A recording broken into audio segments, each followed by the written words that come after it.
Welcome to the Portland Real Estate Podcast, Oregon and Southwest Washington's #1 show for real estate news and information.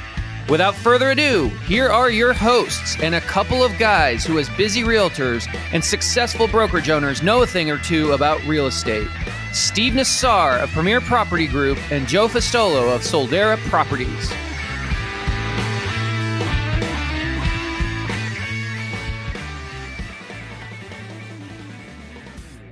Well, hey, we're here. Let's talk. Let's do the show. The band's back together. Tucker, you look good and rested. I imagine your golf game's a little bit better. You probably know how to surf by now, and you definitely look like you've been in the sun. So, I do live in the tropics. I guess I'm going on. It'll be 2 years as of the end of the month. Well, beginning of January, right? So it's home now. It's not just a vacation away from home. But yeah, my golf game's still okay at best. I'm pretty good at pickleball. I struggle believing that, Tucker. You're one of those guys that annoys the hell out of me because you're good at everything. Good at everything. Yeah, you're a way better golfer than me, I'm sure. Golf is just one of those sports I enjoy being okay at, so I can just go out and drink beer. Do you keep a handicap, Tucker? No, and everybody here asks me that, and then that just kind of disqualifies me as like not a very good golfer because I don't have a registered handicap. Do you keep a score every time you play? Yeah, I'm like a bogey golfer. I'm okay. Usually, 90-ish, 90s. Yeah, 90, 92 probably. Yeah, okay. So you're probably around the 18 handicap. Yeah, although that whole idea just seems weird to me, but either way, that's probably what I'd shoot. If I shoot in the low 90s, it's a good day. So, yeah.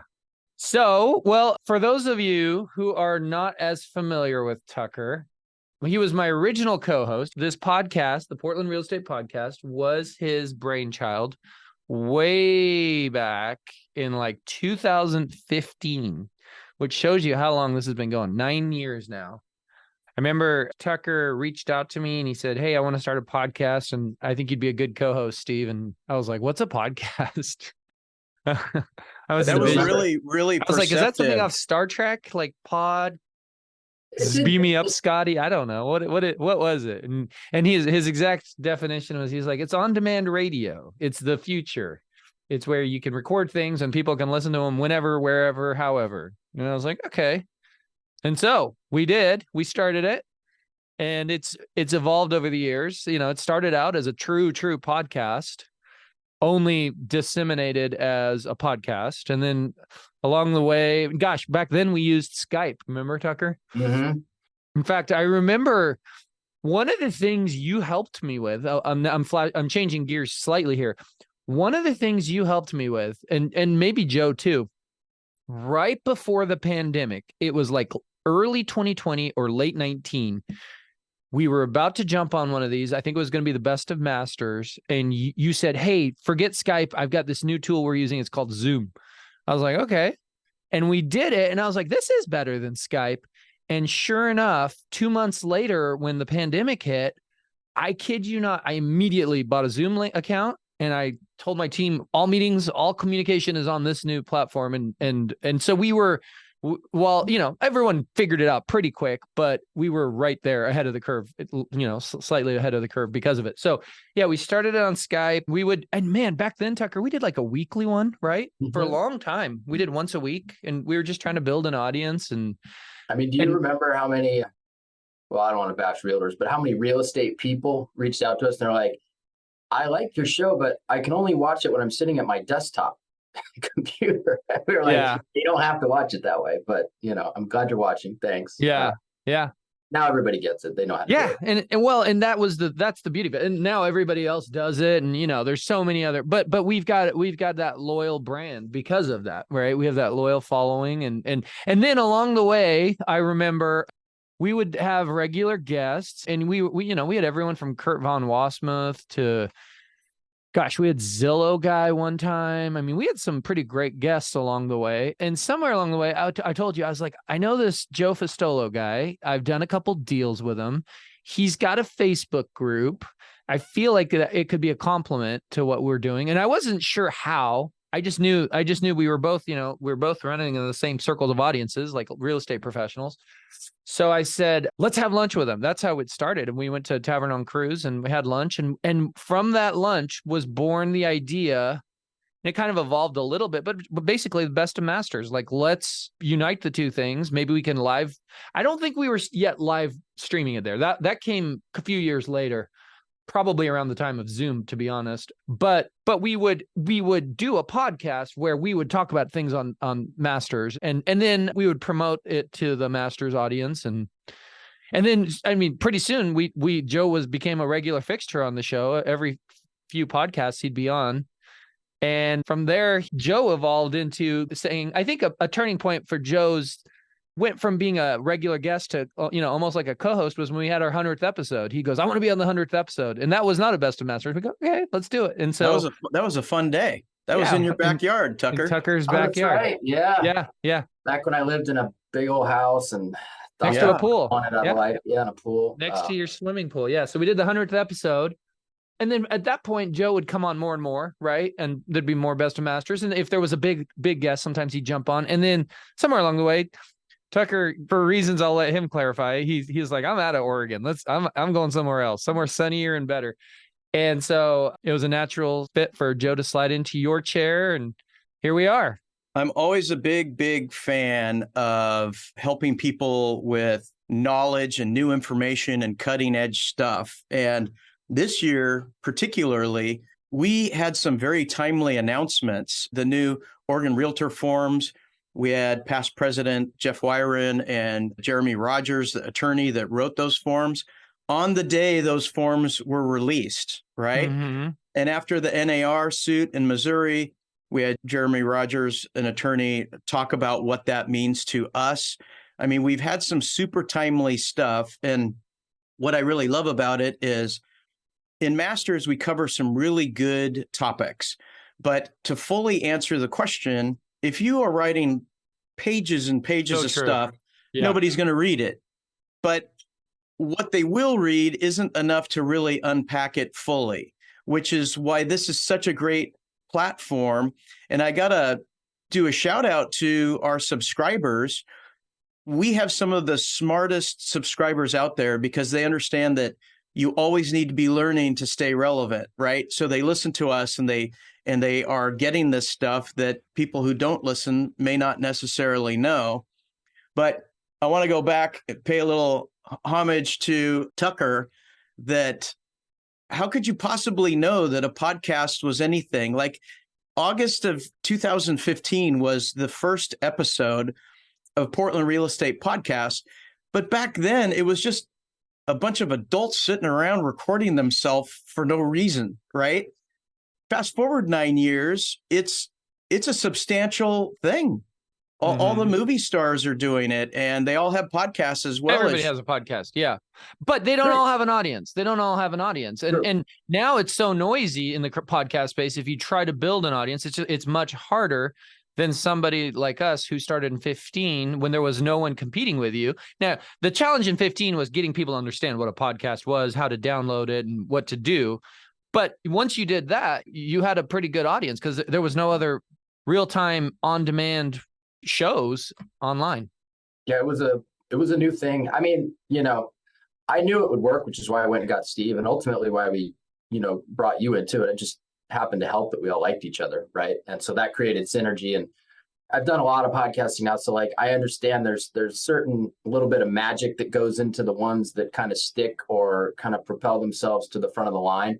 And so part of our magic was we were at the beginning. The other part of it is that we had, the three of us for a long time there that liked each other, that had good synergy, that had good conversation. And we were all in our own corners of the business, but a lot of people knew who we were as well. And then of course, Joe's got his group. So it was just, there was kind of a magical combination there, which is why it's sustained for 9 years. And you guys are still running with it and doing a great job now.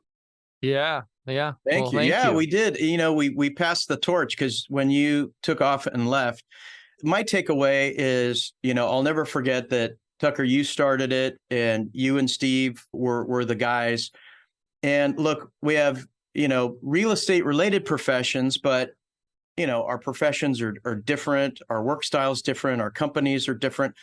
Everything's different. But the one thing that we are gathered here and we're committed to taking the time, spending the money, putting in the effort is to share this information with all of our peers out there. And that's the big thing. And that's where I got excited, is because a lot of the big topics run through masters first. And then if we do the podcast, we can just touch on those things and expand on them here and sort of give the people what they want, right? If people are kind of left wanting or it wasn't fully answered, here's the chance we can do that verbally versus trying to type it all out.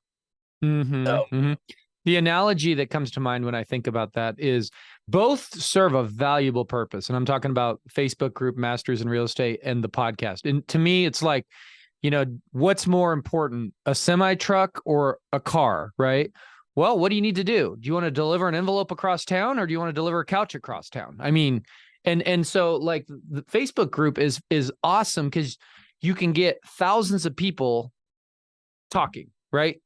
And you couldn't do that with a podcast, right? You could never have 1,000 people on here all chiming in. But those 1,000 people aren't going to be able to say much. They're going to get a little bite-sized amount in, and that's it. Whereas the podcast, you can only have a few people talking. In fact, I mean, we've gotten as many. We had our panel of female agents a couple times last year, and we had 5-6 people on, but that's about the cap of it, right?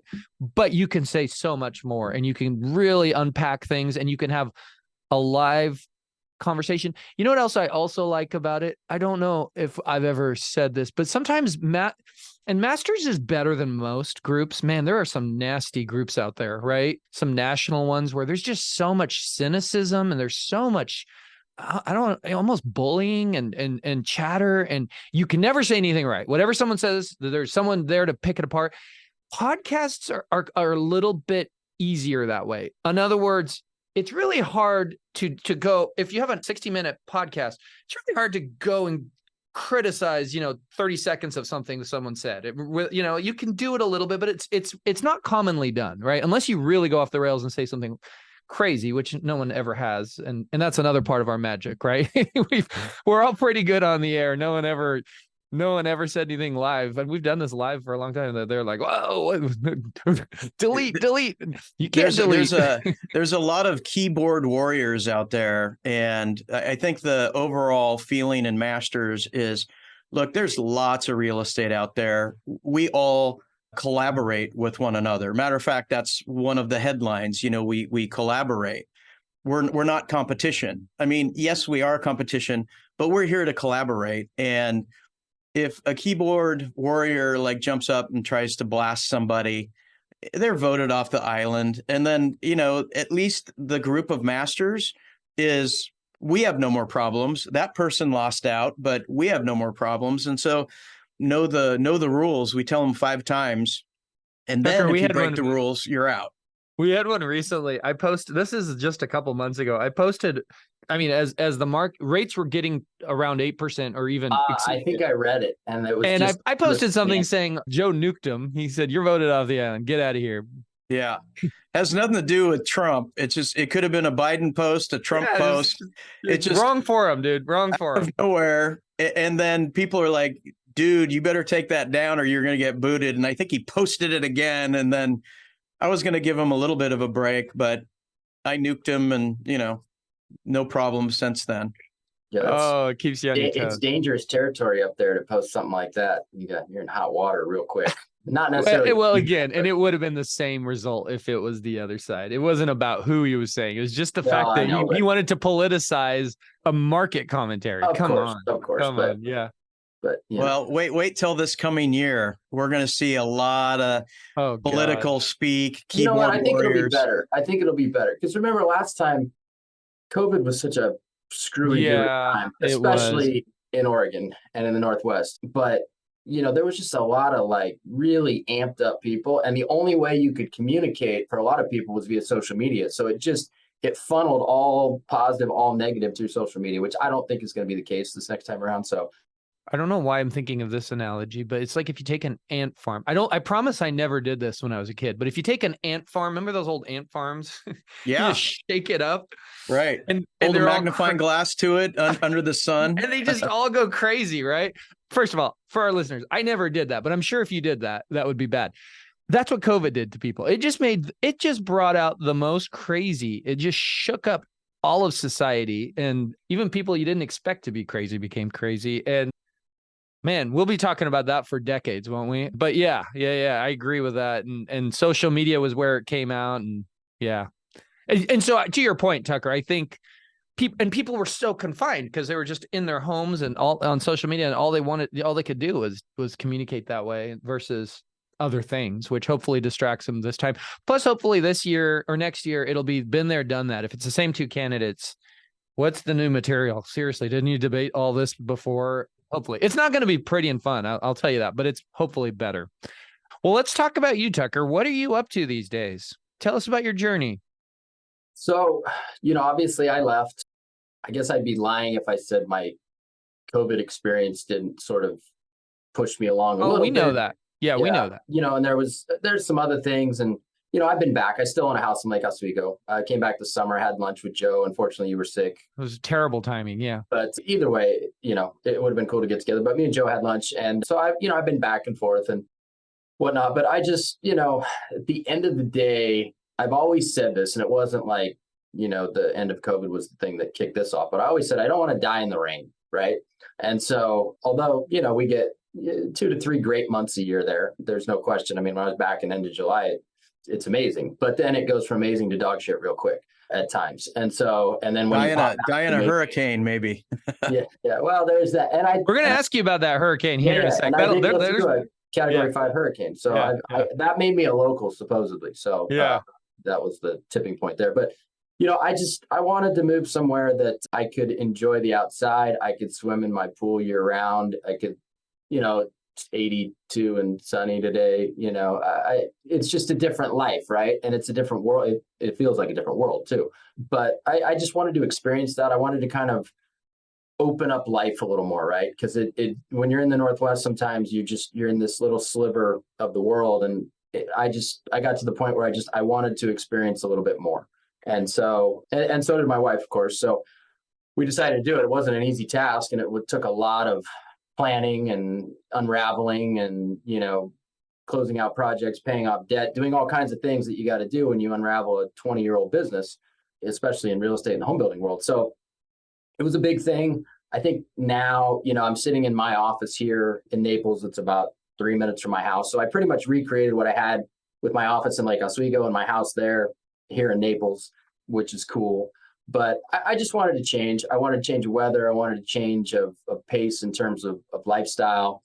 Didn't you say at one point that, forgive me if you didn't want this on the air, but didn't you at one point say Naples makes Lake Oswego look like it's on food stamps? It does. And that was... Which, I mean, and there's nothing, you weren't knocking Lake Oswego. You were just like, this is like yachts in the backyard next level, right? Yeah, it's like literally, if I stand outside my office every 7 minutes is a, private jet flying in, flying out, right? Like we had one person that bought one of our houses over the years that flew in on their own private jet with their family to come see the house and then would check in on it. Like that was an anomaly. It pretty much never happened, right? Here it's like the norm. So it's just different in that way too. So like price points here are significantly higher in certain neighborhoods, and other neighborhoods, not so much, but the top of the mountain here is way higher than it is there. No question. I mean, you're $30, $35 million for a single family home here versus, let's call it 10 to 12 if you're on the lake and it's an Oregon island. And that's a rare one, right? There's only it's an anomaly, right? So there's just a lot more upward mobility for us there. It also opened up, a whole nother world that over the last 2 years I've really built out on top of our home building business that I've restarted is a hospitality business. So now we have a sizable rental portfolio of vacation rentals. And so we run that, and I built that out, and it flows really well, and it's working out.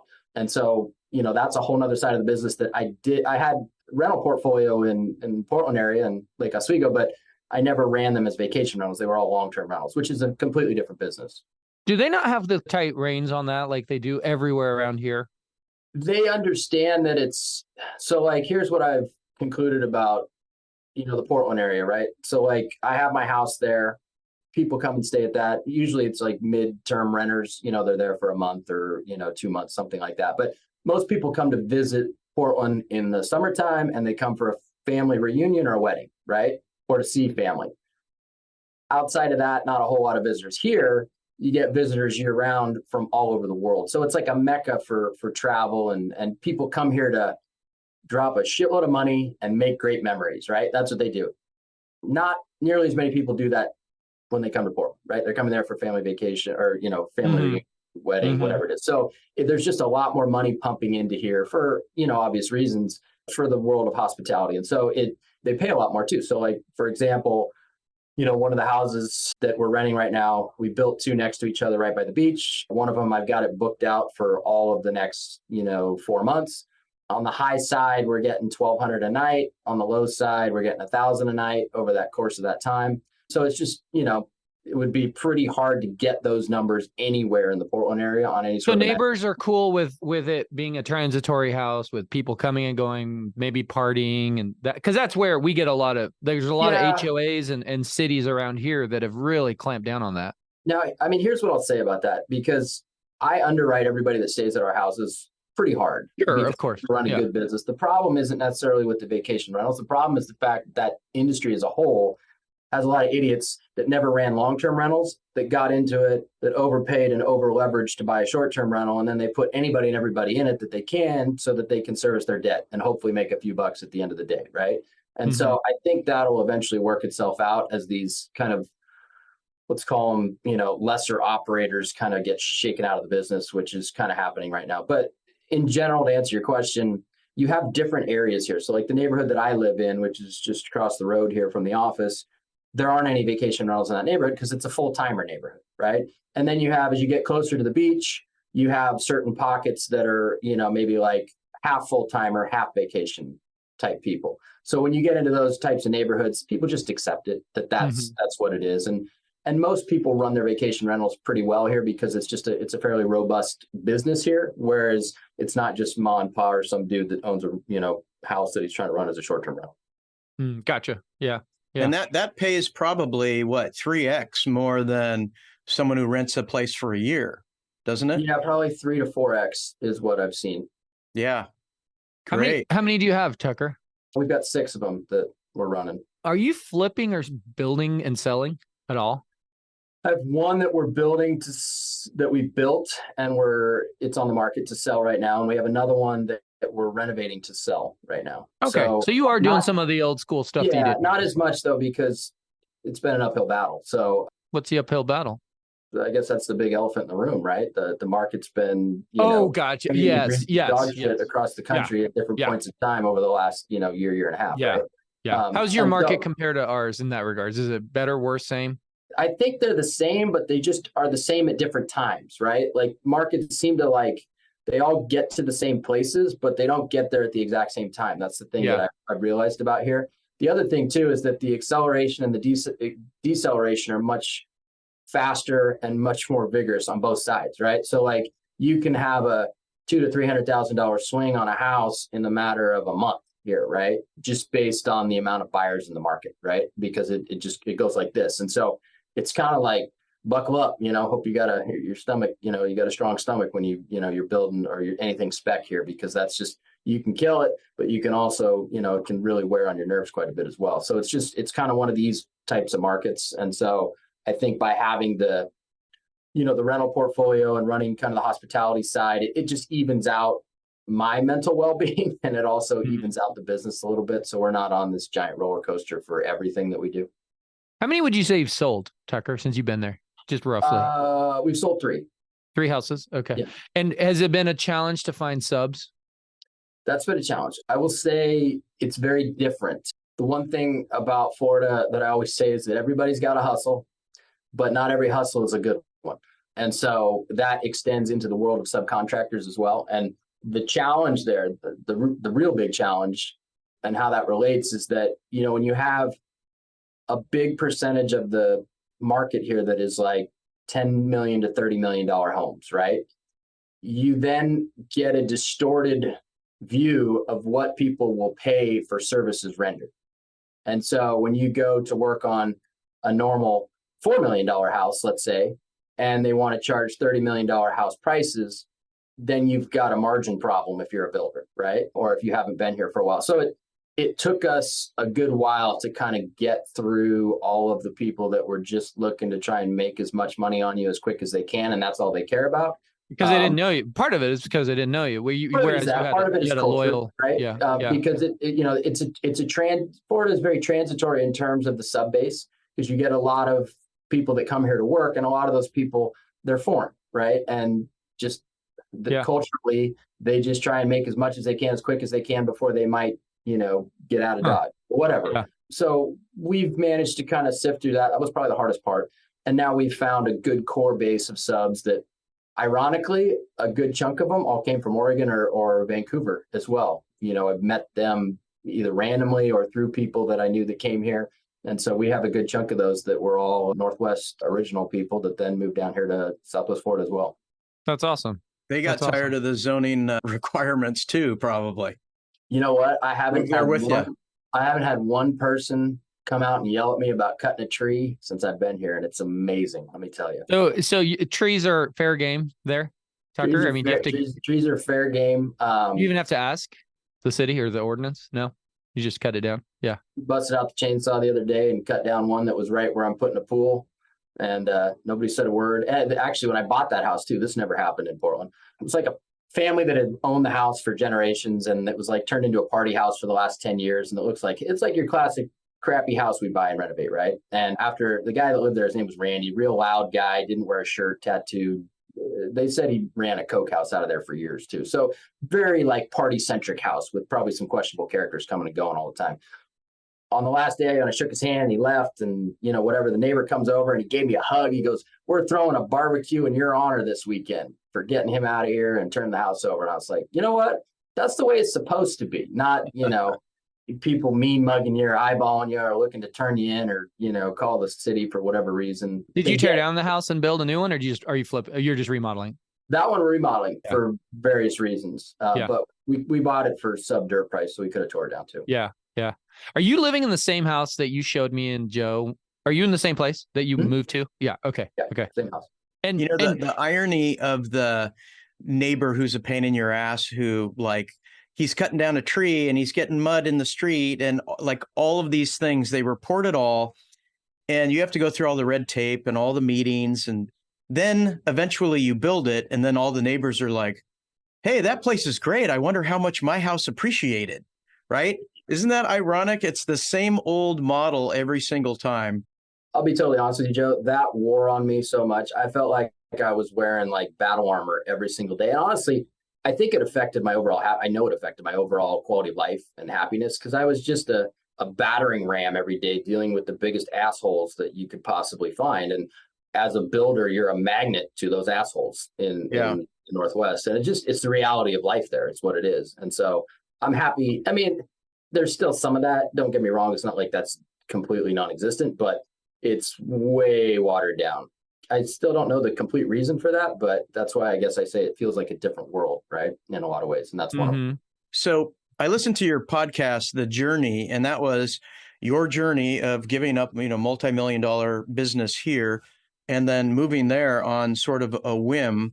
And I don't think I've ever said it out loud, but I knew that you would make it there because the model is unbeatable. You and your wife are amazing about buying things right and understanding trends. And we were talking about, buy things on first base or third base and understanding the trends, and you build one hell of a product.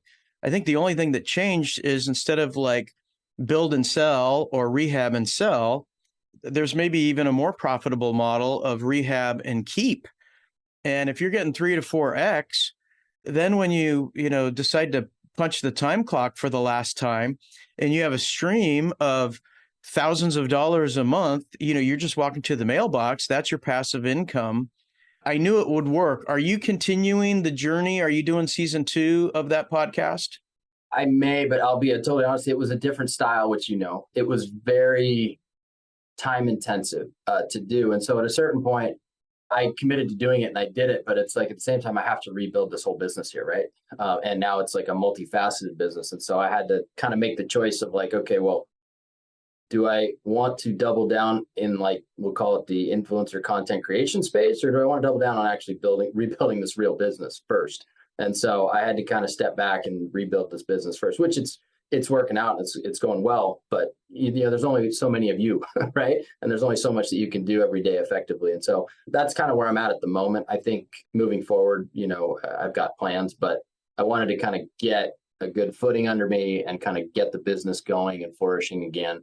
And once I get there, then I've got more to share, right? And I've got more time, and I'm not, in the trenches every day, You're not doing an active podcast right now, Tucker? No active podcast or anything like that? No, we're the first one that I started before you and I got together, Steve. I'm going to do a last chapter on that one starting at the beginning of 2024. But it's a little easier. We just grab a microphone, I talk into it sort of like this, right? This is pretty simple for everybody too. Yeah. Can I ask Tucker 2 questions? You betcha. Because I really am fascinated by his story. Hey, are the code requirements to build houses a lot different there? And did you have to get used to those because of hurricanes? Yeah. So here we build bomb shelters. That's what they are. If it's wood framed, nobody wants it because you've got, termites and bugs and hurricanes and things like that. So basically you build on slab where you have a crawl space in the Northwest, right? You pour your foundation and then you've got a crawl space underneath and then you wood frame the house. Here, you do your site work, you compact the site, you pour a slab, and then you do block walls all the way up. And then they stick rebar in the block, and then they backfill it with like a slurry. So literally like an atomic bomb could go off. And if you're hanging out on your couch, you probably don't even know it. So it's kind of crazy. But the reason why are windows different? Windows are different. So they don't have to be impact rated, but if they're not, then you have to put up hurricane shutters. So basically every new product has hurricane impact rated windows. And you have to get these little codes that apply to everything on the outside of the house that says that they're hurricane rated. And so the front end permitting part of the process is rather difficult because you have to, counties and the cities and the municipalities have to make sure that everything you're putting on that house is hurricane rated, right? And so it can hold up to, we have to adhere to Miami-Dade County hurricane requirements, which is like 165 mile an hour winds, even though Cat 5 is 176, I think, but they build stuff to withstand up to 165. So that took some getting used to, right? Because that's cost that you're not used to, right? You had to kind of figure out like, oh, what's it going to cost to build this? And there's a little trial and error there, I would assume. Yeah, I mean, that and just like, what is it going to cost to build, right? So like, I was off by a couple $100,000 on each house we built, but now I know, right? Yeah. So, insurance is tricky too, right?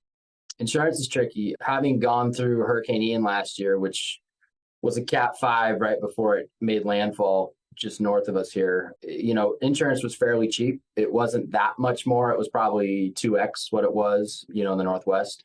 But then once that came through and just destroyed, I mean, even Fort Myers Beach, which is, just north of here, it won't be right for probably another 5 years, honestly. But once that went through and all of that destruction happened, the insurance rates jumped quite a bit. Now you could still, I mean, at the end of the day, things still sell, but it's just more expensive. Like for example, just on a typical rental property, one that I own that would be there, my annual insurance premium for, normal, fire, water, theft, whatever is probably going to be in like the maybe 1,800 a year range. You're talking about Lake Oswego right now? Yeah, Lake Oswego. Yeah. That same one is probably at a minimum like 6,400 a year here. So yeah, that's insane. Yeah, but I get it. Yeah. I wanted to ask you, so a couple things. I wanted to ask about Hurricane Ian. I wanted you to announce what we found out from the feds 40 minutes ago, because that's very timely. And then I wanted to kind of like go through 2023. I remember I called you on Hurricane Ian and I'm like, dude, are you alive? I was watching TV and it was like a King Kong movie where King Kong picks up cars and throws them at helicopters and shit's going everywhere. And it's mayhem. Like you're on the news. They don't post like boring stuff of a 2-foot puddle. I mean, they have like buses floating down the river and houses on fire and flooded at the same time. And the newscasters always crack me up in those hurricanes. They get out there and the wind's blowing them and they're talking and they just love that. There's a whole shit, drama to that component. What did you do? Did you just stay at home and did you board up your windows and write it out there? We did, but it got weird because you guys were watching all that, right? And so were my parents. But our cell service got killed the night before. or that morning of, our internet got killed because of the storm or something else. Yeah, because of the storm. Okay. So we had no cell service, no internet, no TV. So eventually, so you don't know what's going on. I felt like I was in a black box of like, what the hell's going on? And so by about 2:00 the day that the hurricane hit, which it was still, it made landfall maybe an hour before that, something like that, 2 hours before that. I was like, I got to go see like what's going on, because we were halfway through a few projects, and I was like, I just can't sit here anymore and just hope that everything's all right. So I got in our big truck and I drove around, and there was water up to it's a big, Ford truck. It was, water across all the major roads. The neighborhood just to the west of us flooded out. Fortunately, the projects that we had, I learned really quick that the X zone means something very important here, which is basically a non-flood zone. They've got enough elevation that it's, at 500 years or more flood level. And so, nobody cared about that until Ian hit. Now they care about it, right? So I got lucky. There was one house I thought was going to get eaten by the water. I had, towels I was rolling up, putting against the back slider and some other stuff. And fortunately, right before it got to the house, the tide started to go out and the water started to recede a little bit from all the inner waterways and whatnot. But yeah, it was gnarly. And you're right, Joe. There was cars. I drove by a Toyota dealership on the way up to the project. Cars were floating out into the highway. They were floating down into the mangroves. It was crazy. It was the craziest thing I've ever seen by far. Do they kill the power there before it hits just for fire prevention, or it just got knocked out by the hurricane?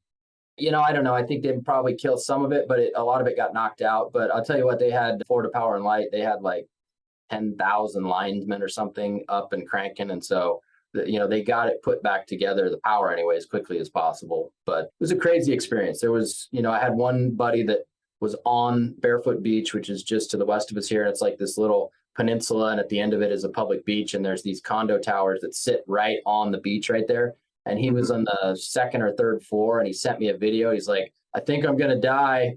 It was nice knowing you. And it showed the water coming up and all the cars were getting washed out of the parking garage underneath. And he had his family there and he can't leave because there was just so much water, and you're just hoping that the building doesn't collapse. But, fast forward a year plus later, a lot of these buildings are still, they don't know if they should be condemned or not, or if they can be repaired because, the footings got so disrupted from all the water coming through, and it's just just a big mess. So thankfully he's okay, but it was crazy. It was nuts. Did you know anyone that had a horrific something, whether it's injury or their house completely wiped out? I mean, you probably, there were a lot of people. Yeah, a lot of people. There was, the unofficial death toll was higher than Katrina, but they didn't put it out because they're still missing. But it was crazy. It was craziest experience I've ever been through. I'm fortunate to have made it through the other side, but now is it pretty cleaned up now? I mean, is everything, or do you still go by some areas and there's still some areas are still like Fort Myers Beach? It's going to be 5 years before. I mean,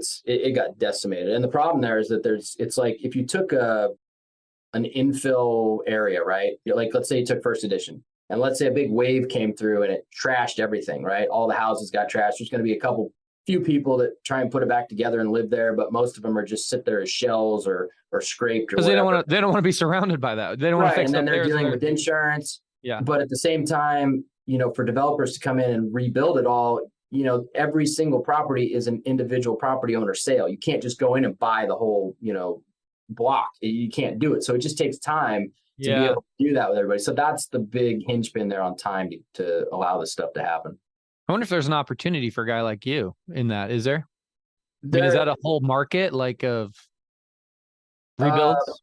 Yeah, there is, but I've thought about it. But at the same time, it's like it's a long money play. Like it's at what point? Because if you're the first one rebuilding something, who wants to buy it and look at all the wreckage around? Right, and who wants to rent it for a lot of money? Because there's no services really up there either. I mean, they did open Jimmy Buffett's Margaritaville hotel, restaurant, whatnot up there, but that's the only thing that's open on Fort Myers Beach really at this point. Yeah. Real quick question. Do you miss snow?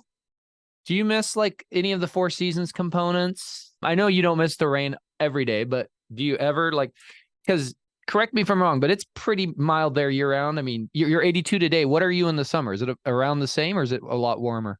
I mean, summertime's people most people that live here for, let's say they snowbird, they call it, they leave from like, end of May until September because they say it's too hot, too humid, whatever. I actually really love the summers here because it feels like a college town in the summertime. Everybody leaves. You can go wherever you want, whenever you want with no traffic. It's like a relaxed Jimmy Buffett lifestyle where everybody's partying and hanging out. And, it feels like Christmas break all summer. Pretty Is much. it like Great. 90s, but it's really Yeah, we get to like 92. That's about what it is. But it's I'll that tell you wet this. heat, right? Yeah, it's humid for sure, Yeah. but it's hotter and more humid in Charleston and Savannah than it is here, which I didn't realize until I went up there last summer and checked it out. Like, Yeah. And then it's up to like 95 there, but the humidity is the same. So that 3-degree difference in temperature makes a big difference in how it feels. And you have gators everywhere and like bugs that could like pick up small children. Isn't that correct? There's mosquitoes and there are a lot of gators, but not a whole lot of big bugs. Not There's big bugs. pythons, snakes, but they're trying to eradicate those. So do you miss any of at times, do you miss the other weather? Yeah, I mean, snow, like I went to Big Sky, Montana last winter for a Yeah. week and went snowmobiling and snowboarding. And I'm going to go to Breckenridge in February. And I think in January, I'm going to meet some other guys out in Keystone area, Colorado. So like I'll get my snow fix. What I don't miss is 40 anything and raining ever Yeah. again. Yeah. Because there's no reason anybody should miss that. So. Yeah. Yep. Okay. I think I got Okay. my questions out. If I have others, I'll chime in with them. That was great, Tucker. It's good to catch up with you on all that stuff. So, Tucker, before we went live on the air, something was just announced by the Fed. And do you want to like tell our listeners who might not have heard it what was announced? Yeah, and this is interesting because I'm just pulling it up right now to make sure nothing changed. But so everybody was waiting, to see what the Fed was going to do today. They didn't think that they would raise rates again, but the big question was just whether they would concede to lowering them as we head into 2024. And it looks like they said not only are they going to not raise them, but there are multiple rate cuts on the horizon for 2024, which leaves the door open for, is that 3? Is that 6? What is it, right? We don't know, but I think it's important because it's kind of the inflection point of uncertainty. Because, I mean, let's be honest, I think a lot of people were sitting on the sideline because they can't see the end of the tunnel, right? And, part of it is affordability and rates, but part of it is, well, if things just get worse, prices are going to compress more, and I don't want to be the sucker that buys today when I can buy next year, right? And so I think by getting to this point where, everybody agrees that rates should go down next year in some way, I think it's great for the market. I think it's a good thing. I think it's awesome. It's big. It's huge. It's huge. I would even say conversely, Tucker, from our experience, I mean, maybe the best deals happened a month ago, right? Right before this. Now that you see the tunnel, guess who else sees the end of the tunnel? The seller. And he's like, well, I was pretty desperate a month ago. I really needed to move. I needed to unload that place. Now, maybe if it doesn't sell with you, maybe, next month or the month after would be better, right? Versus not seeing the end of the tunnel. So yeah, but it's all positive, My gosh, I'm ready for some good news. I think everybody in our business is ready for some good news. I can't believe, Tucker, how few transactions there have been this year nationally. I saw something yesterday that said it's even, and I'm not talking prices. We all know that home prices have held fairly steady, right? We're down a little bit in Portland. I don't know what you're like there. Same. We just got into it at a different point.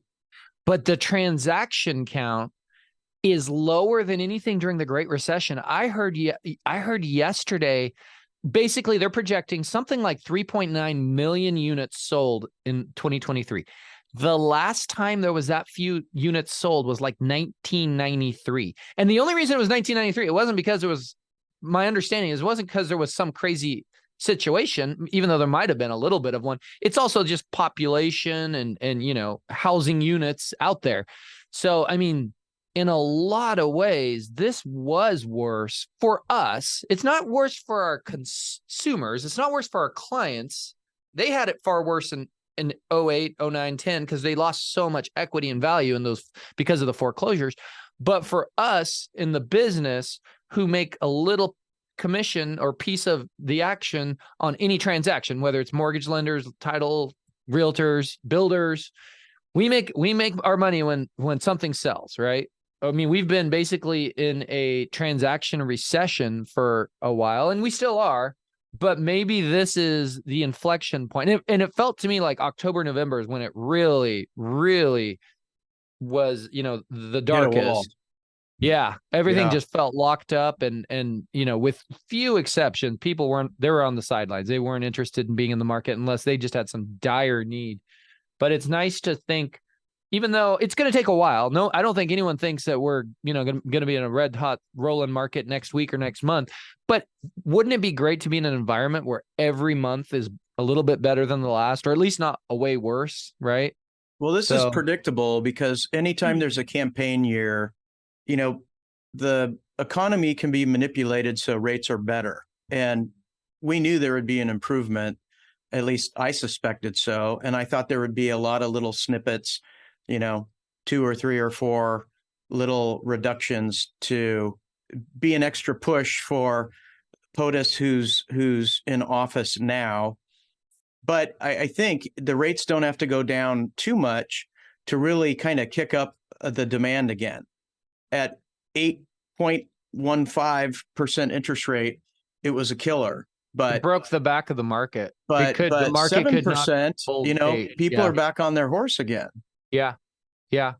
So us agents and us in the business that are pretty good at what we do, we don't need the red hot rolling market, but we don't need a locked up market. That's not good for anyone. I mean, right. So yeah, the spigot closed at 8%. And as it gets below 8%, it gradually opens, and there's somewhere around 7. I predict, actually, we started today with rates like 709, like the average mortgage daily news.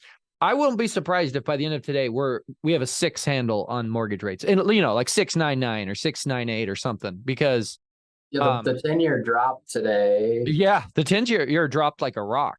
The 10-year treasury, which mortgage rates are very closely tied to. Yeah. Yeah. So it's a good thing. I feel like, I mean, the three of us and probably a lot of people listening have endured, it's been challenging, right? And so to kind of get to this point, it just allows you to plan, right? Like you're not in that I don't know land anymore. I mean, we're still in I don't know land, but at least we know which direction we're headed overall. When we get there, who knows? But, the thing that's interesting to me, though, and I've been thinking about this for a while, is that, like, let's say rates go down, right? And people enter the market, or buyers get back off the sidelines and they enter the market. And generally what that does, especially with lower inventory, which I know it's bumped up there a little bit, but it's still low, historically. I wouldn't say it, what was it, 3.5 months or something on your latest report there?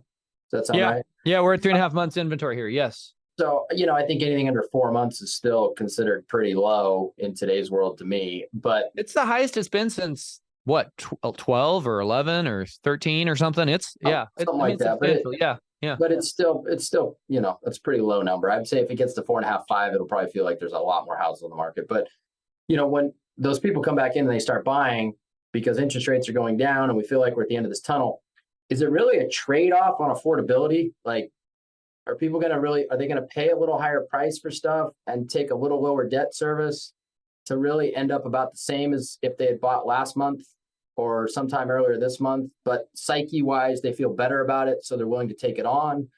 I don't know. I'm curious what your guys' thoughts are on that, because I feel like it's this little teeter-totter game of buyer psyche that is really getting played, and not so much, we'll call it affordability, because I don't think rates are going to move to the extent that it makes a dramatic impact on affordability.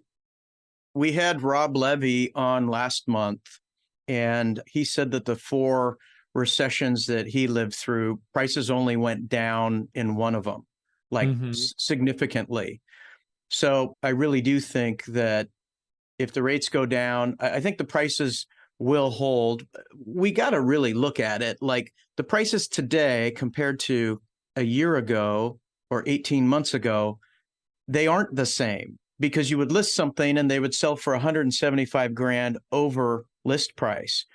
Today, we see multiple price reductions before something finally sticks. So we'd be sticking our head in the sand if we didn't say that what homes sell for now are not what they were selling for 18 months ago or 12 months ago. Oh, yeah. No, I agree with that, Joe. I agree with that. And remember, part of that, too, is we were in a rising environment for a couple of years, right? Dramatically rising. So if the market was going up 10% year over year, like say in 21, and now we're going down 3%, that's a 13-point swing, right? It's not just it's not just that we lost 3%, it's also we lost what we were gaining. So, absolutely prices are down, but the data reads a little differently with that. Was your question, Tucker, is there a big difference between 8 and 7, or is it all psychological? Was that what your think question? The difference between 8 and 7 or 8 and 6 3/4 is psychological. Little bit. Yeah. But I would say there has to be a number. There has to be that breaks the back of the market, right? I mean, 7.5 and above broke the back, right? Yeah. And if I was going to exaggerate, I'd say, no one's going to sit here on this podcast and go, yeah, if mortgage rates were 50%, I'm sure somebody's going to, a lot of people are buying the houses. No, we know that. That's an exaggerated number. So obviously that's an exaggerated number. What is the number where it really diminishes? And it felt like it was around 8. Part of it too, I think when they're going up really fast, it shocks the market and people stop shopping. And part of that is just a protective mode. I think people go into a hibernation. We experienced it in August and September. Rates just started climbing from like the high 6s to 8, eventually to get to 8. And even as they were going up, even as they were like a 7.25 and 7.5, but they were just going up so fast that I don't think people want to go out with their realtor, look at houses, and start on Monday looking at houses. And by the time they find it on Friday, the rates are 0.5% higher. So they just kind of check out of the market when they're going up that fast. And I think that would happen. If there were 5 climbing dramatically to 6 or 7, right? The same concept. So it's a little bit about maybe, but if we looked at a chart of like the initial climb from like 3.5 to 5.5, that was a pretty quick, as well. And there was a little bit of a dead cat bounce there where people were just trying to grab a rate before because they knew what was coming. Yeah. I don't know. I mean, there is some merit to what you're saying for sure. I think if you get higher, people get more like. There is a psychological component for sure too. There is a psychological where they think they could go back up to 8 or I don't, whatever the case. They just know this is improved over. It's always beneficial to have what is out there today look better than what it looked like a month ago, right? I mean, that's always beneficial. The opposite is super problematic, right? Where somebody looked at something a month ago, was thinking about it, and now they look again and they're like, well, gosh, that's worse than it. The payment is worse or whatever. So yeah, I don't know. I'll take it. It has been a challenging year. Ultimately, I know lots of people in our business that are down 30, 40% on their production, which is what okay. So remember that number I put out, I said, the U.S. has 3.9 million units are predicted to close in 2023. 2021 was like 6.1 million. 22 was a little bit less than that. I think it was around maybe 5 some million, low 5s or something. But I mean, that's a 50% drop in transactions. So if someone's business is down, 30, 40%, they're maybe even better than average, right? My business, fortunately, we're ending up about even with what we did in 21 and 22, but it has not been a picnic. I mean, in 21, if you listed 100 houses, you pretty much sold 100 houses. In this year, there's a lot of nice houses we unlisted. We spent lots of effort, lots of marketing.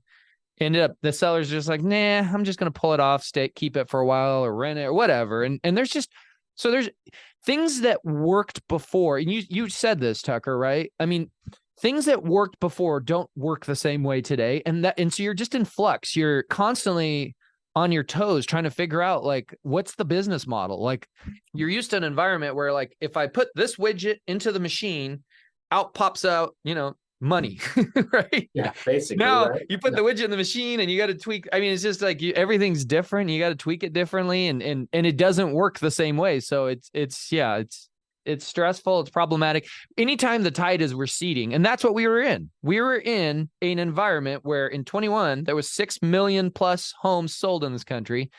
22 was less. 23 is even less, far less.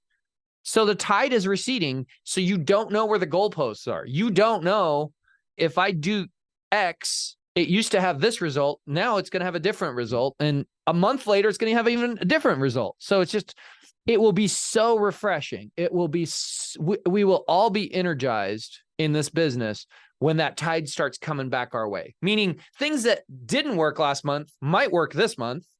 Things that worked kind of a little bit last month, really work this month, right? What a great switch that'll be when the tide recedes and more transactions are happening. And I'm hopeful that we're about to, turn that corner. It looks like it. Yeah. And I want to do a couple things. We've gotten caught up on Tucker, but Steve, you've had some changes with you and your company. And do you want to talk about ownership change or anything like that? Sure. So earlier this year, by no desire of our own, there was just some forced change with a partnership.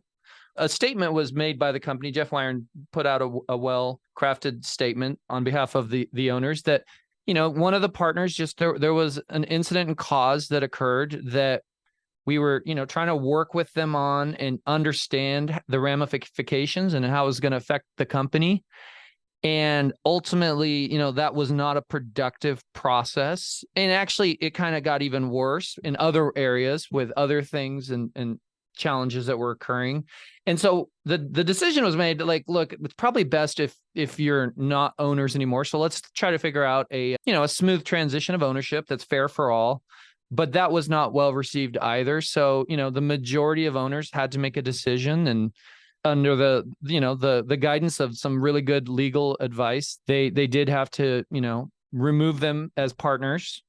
And they took to social media and, made a lot of false allegations, unfortunately, and a lot of drama. But that has seemed to have quieted down, and we're behind the scenes trying, doing what needs to be done to protect the company, which is in great hands, and has not lost money yet, even despite the challenging market, and has lots of money in the bank and reserves, and it has good strong footing. And so yeah, it's been interesting. It's been interesting for sure. It's nothing anyone wanted or planned, but a lot of things in life work that way, right? So it was interesting to kind of clear the air, because I'm third party to everything. I, grab my popcorn, and I know. So the original owners were the Yawks, Kelly and Lori Joe, and they were pretty vocal on social media. And then the new ownership was like media silence. And so it was kind of out there for everybody, unfortunately. But it sounds like you had a transition where they got bought out, and then the ownership change is you and Sarah Johnston and Jeremy Parks. Yeah. Oh, yeah. Okay.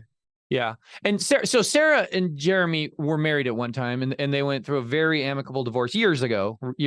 And so they were both minority partners. I had the same ownership as the Yawks. And so it's now the Yawks are no longer owners, and we've absorbed all their ownership shares.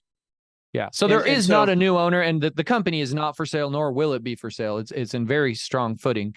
And I'm the type, and I know I speak for my other partners as well. We're the type that, even though this isn't what we wanted or planned, when lemons are thrown at us, we're going to make lemonade. We're going to figure out, like, okay, how do we make this a positive thing? And we already see it, through and throughout, that we're going to, enter a golden era where there's a new energy, a new synergy, a younger, vibrant culture that's going to thrive for the company. And so, and then for the people who don't own companies, it might be important to mention that on their way out, then you defer to your operating agreement, operating agreement, or bylaws, so your buy-sell agreement. Yeah.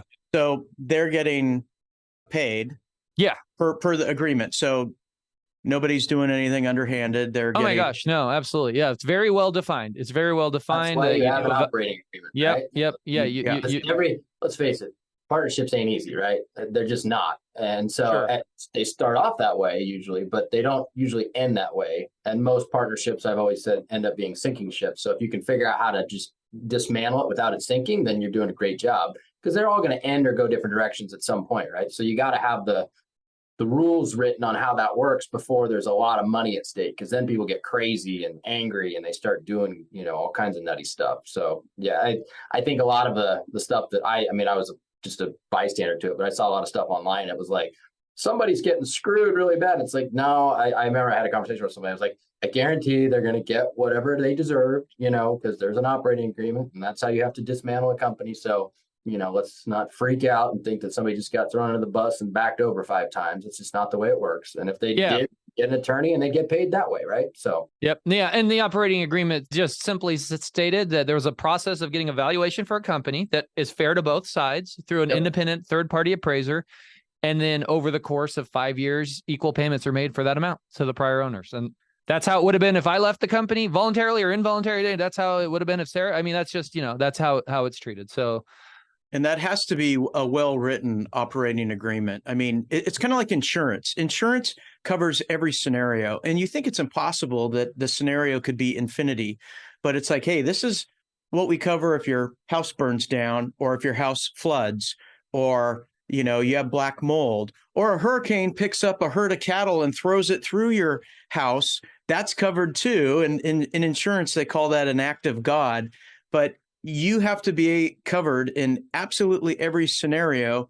So when the partnership doesn't last anymore, you defer to the paperwork. Okay, now what do we do? Oh, these 3 people do evaluations on what it's worth. We take the average and they get paid. So I thought that was important, that everything that you've kind of been through with your company and all the one-sided stuff on social media, I think it's important for those who don't know operating agreements that, the yaks are being paid as per that agreement. And anyway, I know that's a difficult time. And well, thank you, Joe. And I appreciate it. And I know you've gone through a similar partnership change with your firm, and you were very supportive during that process. I talked to you a couple times and you kind of shared with me some of your story. And it's just, you're going through that as the market is about to inflect. You're having, there's a lot going on in fall of 2023 that, we'll all look back and go, man, we survived some crazy stuff back then. But it is what it is, right? I've always been an optimistic, positive guy, and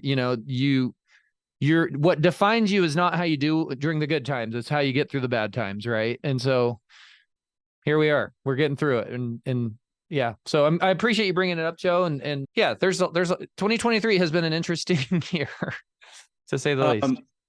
Hey, I have a friend that just dropped in, and I'm going to say hi real quick. But let's talk about 2023.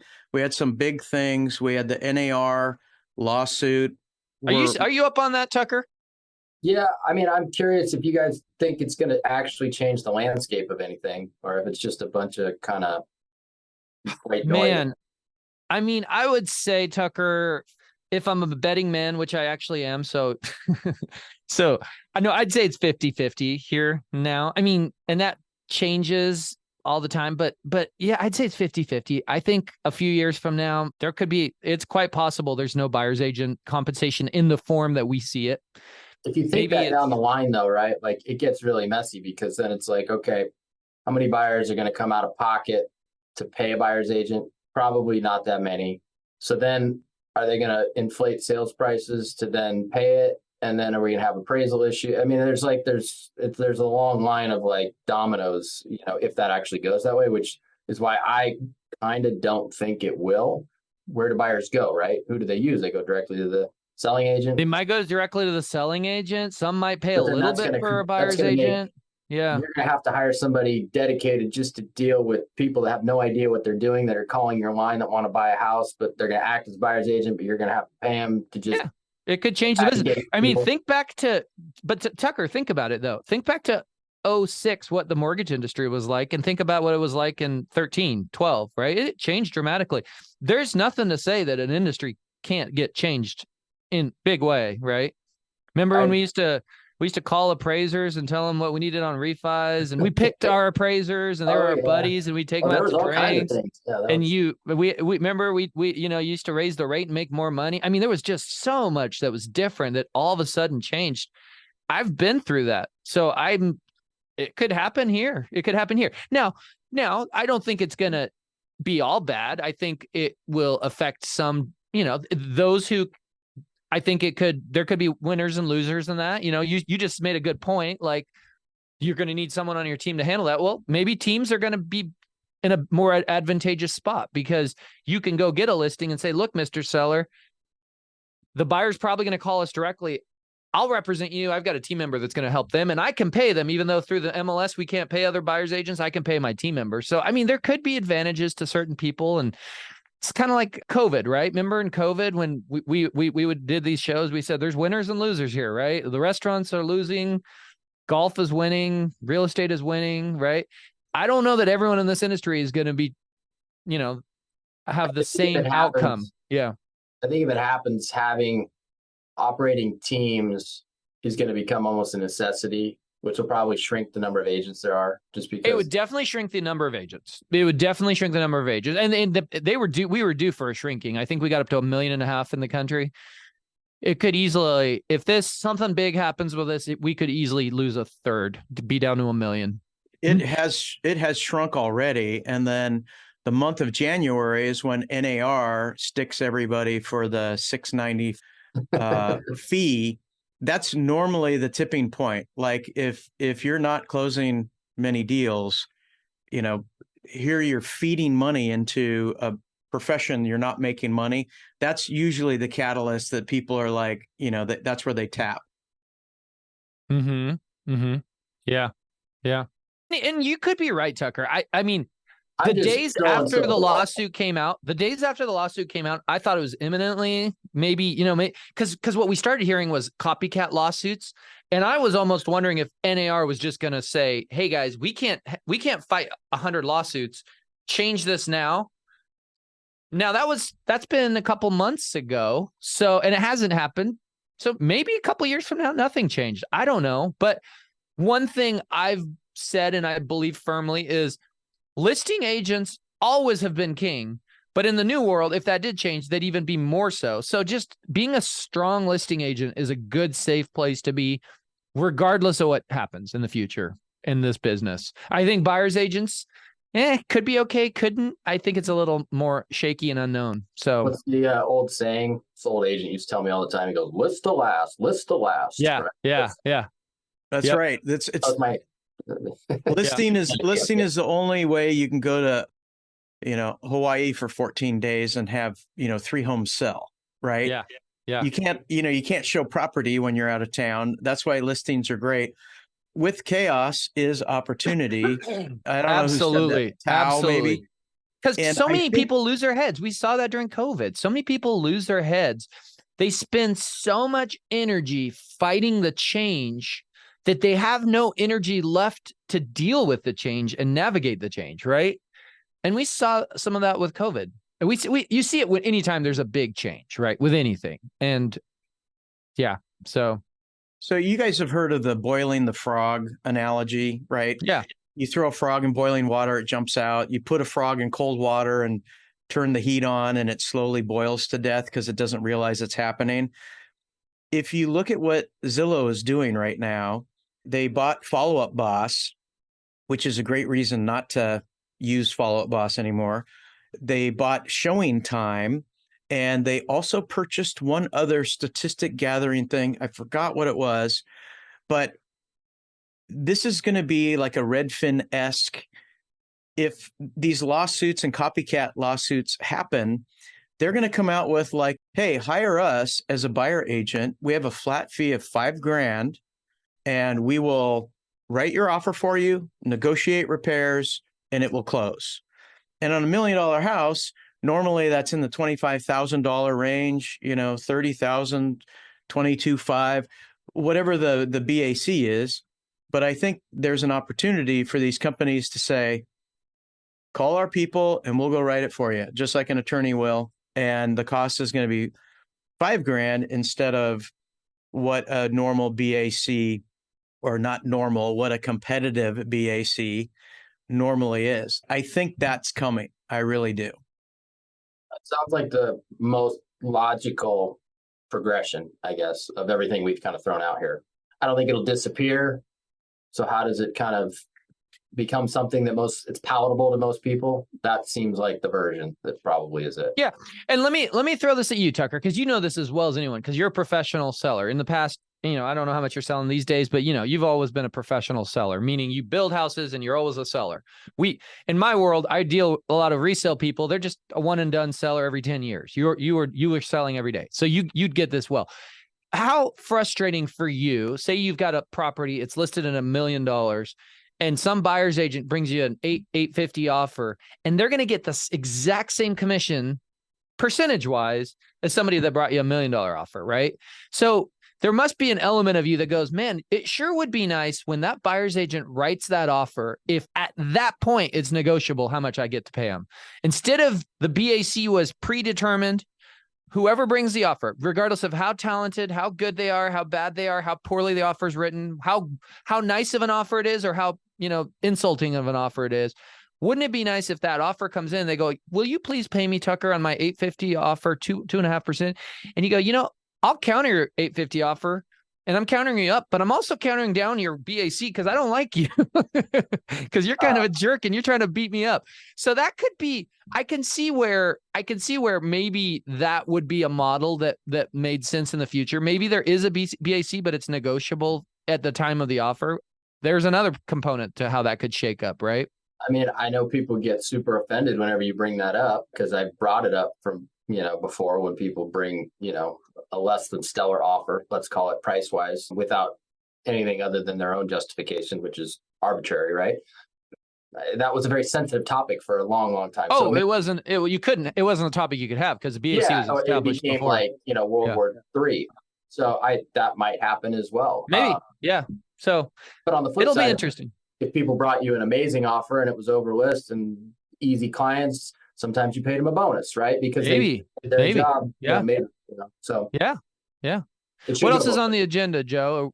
Oh, okay. So to our listeners and subscribers, we love and appreciate you. We love talking with people who are not afraid of learning. And I was just looking at some of the last podcasts, and I want to go through and just rattle off like 2023's fire list of rock star people. We started the year with our market being a little, turbulent. And we had Dill Ward, and the headline is "The Market's Between Your Ears." Whatever you hear about rates and all this other stuff, forget it. Just put your head down, do what you do, and ignore all the chatter and the pity parties and the, stitch and bitch sessions that everybody wants, to be the victim. Just do your work, plow forward. And I love her attitude. We also very timely had Jeff Wyron and Jeremy Rogers talk about the new Oregon Realtor forms on the exact day those forms were released. We had them on the podcast live in Facebook, and they were unpacking and why it's better. And we asked them, Steve, you remember, we didn't pull any punches. It's like, why do you have another set of forms? Why didn't you make the first ones better? Why are yours better than the other ones? Why should we use yours? We held their feet to the fire. They answered every single one of them. It hasn't really taken off, though. And I think the reason for that is because everyone already fluently knows one set of forms. And I believe them. I think they're a better form, but the market just, realtors don't like change, and people in general don't like change, and realtors especially. I think they have a better form, but it just hasn't to date, taken off, and it is what it is. Yeah. I think it was well thought out, and I think they had some great provisions that are better, but you can only communicate in the language that other people understand. Well, and they know OREF inside and out. Didn't you use the analogy of you never want to be the first person to have a fax machine? Because who are you going to fax? I mean, correct.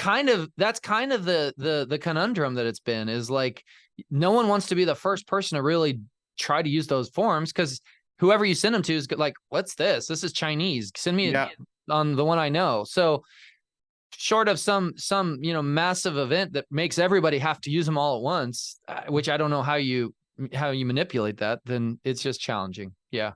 Yep. And then, so after the forms thing, we had repeat guest Eric Post talking about Whoosy. 2023 was all about artificial AI, intelligence. Right? Oh my gosh. AI is going to take over the world, and it's going to replace jobs and artists and songwriters and paralegals. It's I like Eric. We've had him on a few times, and that guy's always got his fingers in something. And he's got that brain that's kind of out there. And it was I think when years from now, we will look back at 2023 as being the year of artificial intelligence, AI. I mean, it became the buzzword. If you pay attention to the CNBC and the business world, every earnings call, whether you made Subway sandwiches as your product or you were financial investments or cars, everybody, their stock would pop if they said, yeah, we're using AI. I mean, it just became the buzzword. It reminded me this year a lot of what cryptocurrency was, a few years back, right? Where everybody was jumping on the crypto bandwagon, some way, shape, or form, thought it was going to change everything. That's what artificial intelligence was this year. And it's been interesting. So, and then we had Scott Fauser with House Happy, which was enlightening because Scott's brilliant. He's a really smart guy. And, I've known him for a long time, and everything he touches is amazing. House Happy is terrific. And I was a little shocked, as big as they are, so many people have never heard of them before, to solve all of your real estate problems. If you need any kind of a service or contractor or anything, they do all the vetting and you call someone and they're perfect.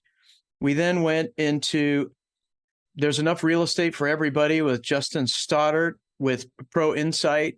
He's always good. He's a motivational speaker. He's a coach. He's all kinds of things. That was a spirited thing. And then we had Ezra Hammer. Which one was that one? Say that one again, Joe. I'm sorry. I looked away for a second. Justin Stoddard. Oh, yeah. We had Justin back on. Yeah. Oh, gosh. Justin's been a repeat guest. Awesome. Always a great he's almost speaker. like the new Joe Fustolo. I mean, he's just a solid repeat guest that brings a lot of good value. I like Justin. Yeah. And then, so we had Ezra Hammer on again, and Jeremy Housley of Jordan Ramis Attorneys. And we talked about zoning.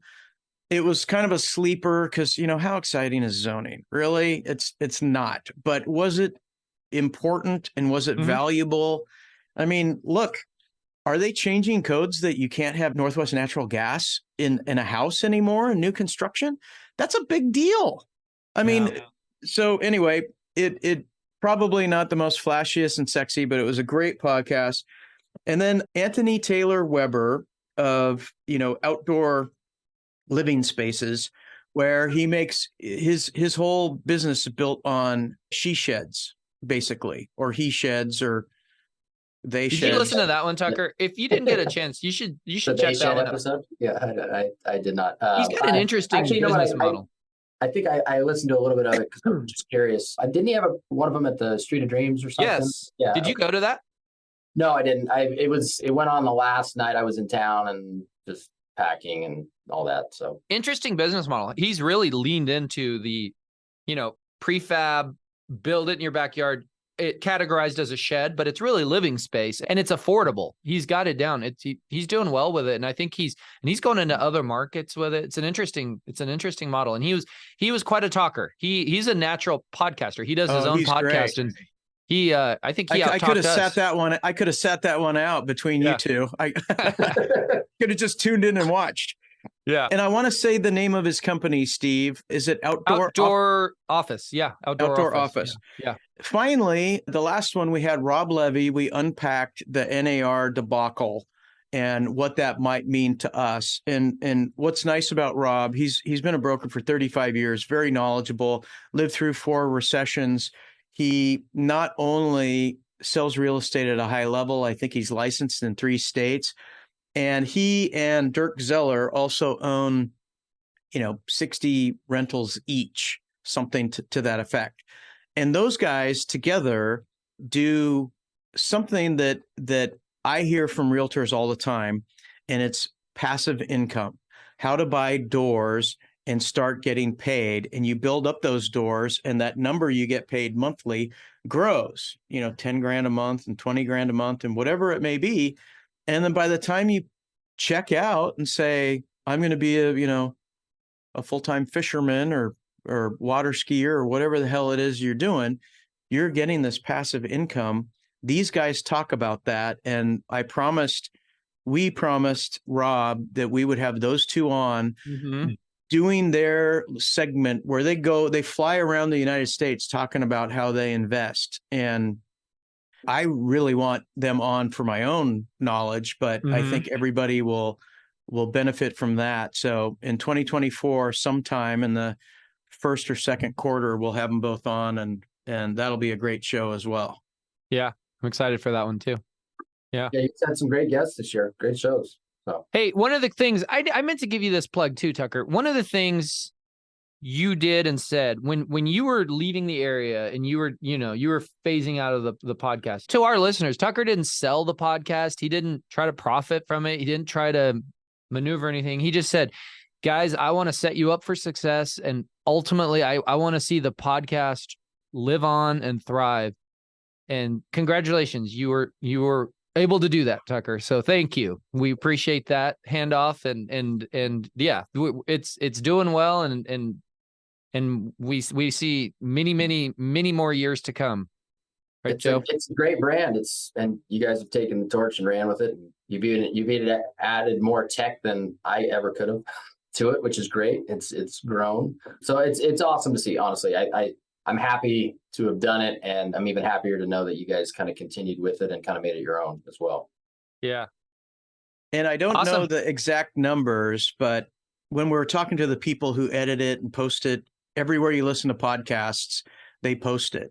And I remember some time ago, we had like 160,000 downloads, but with the Masters group and us getting more known, I would say we're probably at like 200,000 downloads would be my prediction.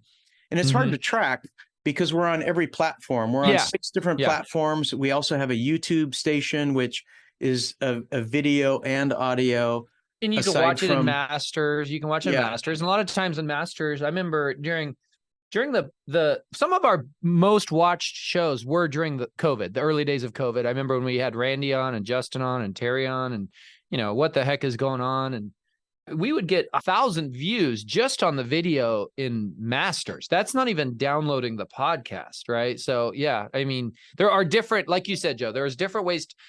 A lot of times people ask me, well, how many people watch your podcast? Well, we don't know necessarily because there's different ways to consume it, right? So, but it's a lot. It's a lot, and we get a lot of great feedback. And one of the other things that's magic about it, Tucker, we were talking about, is we don't have an agenda. Joe and I aren't actively trying to gain anything from this podcast. We're trying to give on this podcast. We're trying to help people, and that's how you set it up too. It's always been that way. Remember over the years, how many times do people approach us still, Joe and Tucker, back when you were around? Oh, can I be on your podcast? I want to sell this or that, or promote this or that, and that's not what the podcast is about, right? It's about giving value and being a good platform to help our industry, just like Masters in real estate is. It's, so Masters and the podcast, they're 2 full-time unpaid jobs. And not only are they unpaid, they cost money and time. Yeah. And we're doing this to kind of lift everybody up by their bootstraps. And, I have 2 other paid jobs. But I think this is very valuable because, you can listen to our podcast and be a little smarter about the economy and what's coming down the pipeline. Or you can listen to, Joe Rogan, where they just laugh all the time and talk about smoking pot and everything they talk about, which doesn't have any value other than just entertainment. And if this could help you maybe be better, more collaborative, more knowledgeable, more techie, more ethical, more cooperative, all of those things translate to being more profitable and easier to work with, because we will end up working together eventually. So, well, and that's what motivates us. Yeah, what both of these platforms do, the podcast and Masters in Real Estate, is they unite our industry, right? We're not all lone wolves trying to figure out what's this new NAR lawsuit, what are the implications of it, or what's the market doing. We're able to communicate with each other, even if we're in different companies, even if we're in different markets, even if somebody's in Bend, they can talk to someone in the metro area, or, Seattle and all the region, right, is where both of these kind of have a following. So they serve a very valuable purpose in giving a united voice to our industry. And we can bring on guests to help with that on the podcast. But, in Masters, anyone can jump in and communicate that way. So Okay. Well, hey, I Okay. think speaking of which, I think this is one of our longest podcasts. And I know that, by the way, because we were going through it the other day with a consultant that we work with. And they were saying, yeah, your longest one ever has been 90 minutes. And I think we're about 93 minutes Did you right now. think So it was going to be shorter with the three of us? Yeah. there was a lot to catch up with Tucker on. So Yeah, I know Tucker wants to go out there wakeboarding. He's getting fidgety. So Actually, my, Hey, my Tucker- crazy son just got dropped off at the office here, so he's breaking something out there. More than Tucker, likely. next time you come, let's go out to my country club and the three of us, and let's play some golf at Twalton Country Club. And by the way, yes, I am a lot better than you. I'm a 9.3 handicap now, and I want to actually to give kick me your a few butt. I want to strokes. kick your butt at Okay. something. And Yeah, you probably will. I mean, it depends on the day. You know, I've been known to eagle a par 5 or 2 in my day, but you're I definitely believe better it. overall. So Yeah, I love it. Okay.